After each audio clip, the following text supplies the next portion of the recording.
സ്വർഗസ്ഥനായ ഞങ്ങളുടെ പിതാവേ, നിന്റെ തിരുനാമം പരിശുദ്ധമാക്കപ്പെടണമേ.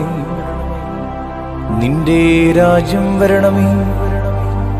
നിന്റെ തിരുവിഷ്ടം സ്വർഗത്തിലെ പോലെ ഭൂമിയിലുമാകണമേ. ഞങ്ങൾക്കാവശ്യമുള്ള അപ്പം ഇന്ന് ഞങ്ങൾക്ക് തരണമേ. ഞങ്ങളുടെ കടക്കാരോട് ഞങ്ങൾ ക്ഷമിച്ചതുപോലെ ഞങ്ങളുടെ കടങ്ങളും പാപങ്ങളും ഞങ്ങളോട് ക്ഷമിക്കണമേ. പരീക്ഷയിലേക്ക് ഞങ്ങളെ പ്രവേശിപ്പിക്കരുത്, പിന്നെയോ ദുഷ്ടനിൽ നിന്ന് ഞങ്ങളെ രക്ഷിച്ചുകൊള്ളണമേ. എന്തുകൊണ്ടെന്നാൽ രാജ്യവും ശക്തിയും മഹത്വവും എന്നേക്കും നിനക്കുള്ളതാകുന്നു. ആമേൻ.